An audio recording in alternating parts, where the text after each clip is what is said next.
Selamat petang, nama saya Aishwini Deva, anak perempuan Arunaden. Nombor matrik ialah A172033. Hari ini saya akan menjelaskan tentang proses pengurusan risiko. Bagi langkah pertama iaitu membentuk konteks. Langkah yang pertama bermula ini adalah satu rangka kerja utama dalam langkah penilaian risiko. Ia perlu dibentuk berdasarkan your background and the scope yang hendak dinilai dan boleh dilakukan dengan mengenal pasti dengan jelas objektif bagi setiap program. Faktor dalaman dan luaran yang terlibat dalam program tersebut berpotensi untuk memberi kesan yang tahap risiko juga perlu dikenal pasti di peringkat ini. Proses terlibat dalam langkah membentuk konteks ialah menetapkan skop, menentukan objektif umum, mengenal pasti pemegang taruh yang berkenaan, mengumpul maklumat latar belakang. Bagi yang pertama iaitu menetapkan skop. Mengenal pasti dan menetapkan skop apakah yang akan dinilai. Skop ini boleh merujuk kepada program ataupun projek baru ataupun program sedia ada. Contohnya, saya ingin membina gelanggang gimnasium di pusat sukan UKM. Projek ini merupakan projek baru. Saya haruslah mengenal pasti dan menetapkan skop sebelum memproseskan pembinaan gelanggang gimnasium ini. Untuk yang kedua, menentukan objektif umum. Bagi objektif umum ini, ia mestilah boleh diukur dan ia perlu mengambil kira aspek perundangan dan kehendak gelanggang gimnasium ini.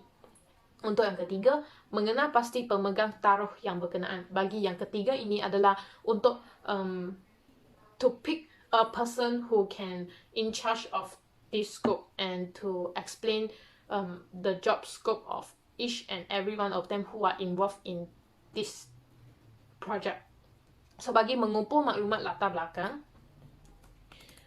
berapa maklumat penting diperoleh dari sumber yang tepat dan relevan. Maklumat ini mestilah dikumpul oleh pegawai yang tadi who have been appointed by just now, the one mengenal pasti pemegang taruh yang berkenaan.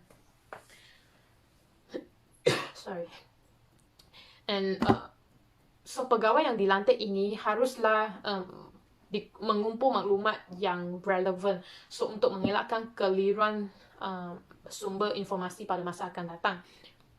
Contoh maklumat yang boleh dipertimbangkan ialah pelan strategik gelanggang gimnasium ini, laporan audit pemeriksaan lawatan tapak, laporan kejadian penyiasatan insiden lepas, gaji soal selidik dan senarai semak dan lain-lain lagi. Untuk langkah kedua iaitu mengenal pasti risiko. Bagi langkah kedua ini berdasarkan kategori seperti strategi, kewangan operasi, peraturan dan pengurusan pengetahuan. Ianya boleh dilakukan dengan menggunakan teknik penilaian yang sesuai. Penilai mestilah mempunyai pengetahuan, kemahiran dan pengalaman yang membolehkan beliau membuat pengenalpastian. Teknik yang betul dapat membantu mengenal pasti risiko lebih awal supaya impak ke atas pembinaan gelanggang gimnasium ini dapat dijangkakan. Beberapa perkara yang boleh dipertimbangkan dalam langkah ini ialah bagaimana risiko ini berlaku dan beberapa kekerapan insidennya. Di mana lokasi risiko yang boleh berlaku?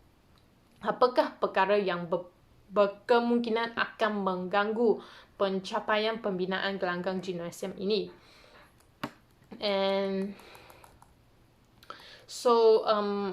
Untuk mengenal pasti risiko, terdapat beberapa kaedah iaitu yang boleh digunakan iaitu pemerhatian, pemeriksaan, audit, teknik what if, pengawasan dan pemantauan. Bagi cadangan saya rasa kaedah pengawasan dan pemantauan akan memberi impak yang besar kepada dalam mengenal pasti risiko ini. Bagi langkah ketiga iaitu menganalisis risiko. Menganalisis risiko ini bertujuan untuk mengetahui faktor penyumbang dan impak daripada risiko tersebut secara lebih jelas. So, analisis ini juga akan memberi dapat melihat kekuatan dan kelemahan, in which mean SWOT. So, dia akan menganalisis, analisis ini dapat melihat kepada kekuatan dan kelemahan sistem PRU mengikut skop yang telah pun dikenal pasti lebih awal. So, dalam proses menganalisis risiko ini terdapat 3 langkah, iaitu mengenal pasti kaedah kawalan risiko sedia ada. Yang kedua, menganalisis risiko setelah kawalan risiko dikenal pasti. Yang ketiga, menilai kemungkinan risiko mengikut tahap berdasarkan pada sistem PRU. Dan lain-lain lagi lah. So, bagi pengukuran risiko ini, satu kaedah semi-kuantitatif yang boleh dinilai mengikut formula berikut. So, ialah risiko R sama dengan kemungkinan darab keterukan. Apa yang dimaksud dalam kemungkinan ini? So, dalam BI ialah likelihood. So, kemungkinan. So, yang mungkin akan berlaku pada tempoh masa yang tertentu, yang mungkin boleh menjelaskan maklumat strategik dan sebagainya. So, kemungkinan ini boleh dinilai berdasarkan statistik kekerapan insiden yang telah berlaku. Tahap kemungkinan adalah merujuk kepada julat daripada paling mungkin hingga tidak dapat dijangka dan bergantung kepada kesesuaian pihak pemilik proses ataupun pusat tanggungjawab. So, bagi keterukan pula, ia bermaksud kesan tahap kemudaratan yang berlaku akibat berlakunya insiden. So, bagi in our knowledge is as keterukan is as anything that is spoiled or whatever. And then tahap kemudaratan ini dinilai ke atas kesan negatif yang boleh menjelaskan pembinaan ataupun visi dan misi pusat gelanggang gimnasium ini.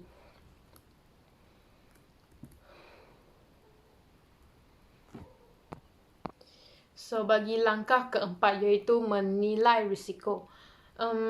Menilai risiko ini ialah bagi menentukan sama ada risiko ini boleh diterima atau tidak boleh diterima.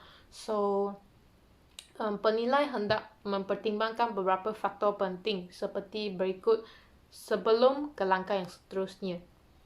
Antara faktor tersebut ialah kos rawatan risiko yang tinggi atau tidak munasabah, tahap risiko yang rendah. Magnitude risiko iaitu peluang atau kesan positif yang melebihi ancaman risiko. Dan tiada kaedah rawatan risiko yang sesuai boleh diperoleh. So, pemantauan dan semakan semula secara berterusan adalah perlu dilakukan kepada risiko yang boleh diterima. Ia penting kerana setiap risiko yang dikenal pasti adalah bersifat dinamik dan boleh berubah mengikut keadaan. So, contohnya 1 hingga 4 iaitu risiko rendah. Risiko rendah yang perlu diambil respon untuk menilai risiko boleh diterima ataupun tidak. Sekiranya tidak, laksanakan rawatan risiko dan dokumenkan. Bagi 5 hingga 14 iaitu dalam risiko sederhana. Pemantauan dan semak semula keberkesanan langkah kawalan secara terancang. So, bagi 15 hingga 25 iaitu risiko tinggi. So, risiko tinggi ini perlu diambil respon segera. So, untuk menyeragakan rawatan risiko apabila tahap risiko tinggi didapati ataupun dilaporkan. So, bagi langkah kelima iaitu kawalan risiko. Langkah kelima ataupun merawat risiko yang bertujuan untuk mengawal risiko yang tidak boleh diterima. Contohnya macam 15 hingga 25 iaitu risiko tinggi. Jikalau risiko tinggi yang tidak boleh diterima hendaklah dibawa ke langkah seterusnya iaitu